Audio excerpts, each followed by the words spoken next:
Your mouth flex. Your blue sky.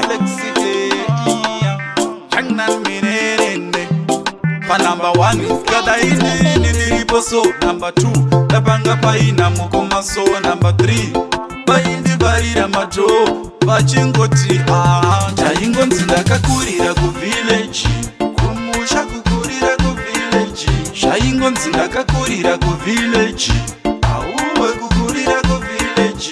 Taingo nzindakakurira ku village, inine kukurira ku village. Shaingo nzindakakurira ku village, reshuwa kukurira ku village.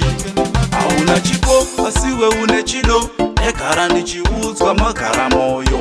Apana chanoziva satipedzere netaimu, ndakara ndichiudzwa zvinotsimba moyo. Ukanzwa voti iwewe aurove musambo, iwewe chandatara chaisaiswa kana ndimiwo.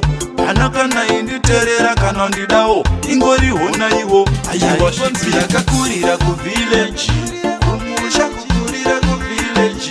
Zvaingo ndakakurira ku village, auwe kukurira ku village. Taingo ndakakurira ku village, inine kukurira ku village. Zvaingo ndakakurira ku village, reshuwa kukurira ku village. Ndembuta navo zvainzi munotimakisa, kana kuri kushanda ndokwanda nzi ndinokwanisa. Ndasvika panzvimbo ndaita kunge ndinosemesa, neshungu ndakapusha zvikashamisa. Apa number one, ndandanga ndirini ndiripo so. Number two, ndapanga paina mukoma so. Number three, vaiti varira mato, yese yataita yainzi yaizingo. Sakakurira ku village, shaingo ndakakurira ku village. Ndaingo ndakakurira ku village, shaingo ndakakurira ku village. Auna chiko asiwe une chido, ekara ndichiudzwa makara moyo. Apana chanoziva satipedzere netaimu, ndakara ndichiudzwa zvinotsimba moyo. Ukanzwa voti iwewe aurove musambo, iwewe chandatara chaisaiswa kana ndimiwo. Pana kana inditerera kana ndidawo, ingorihona iwo. Aiwa ndakakurira ku village, kumusha kukurira ku village. Zvaingo ndakakurira ku village, auwe kukurira ku village. Taingo ndakakurira ku village, inine kukurira ku village. Zvaingo ndakakurira ku village, reshuwa kukurira ku village.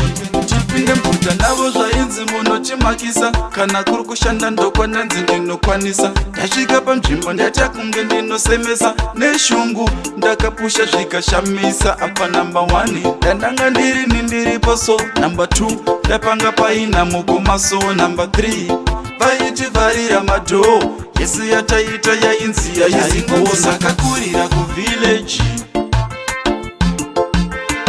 shaingo ndakakurira ku village.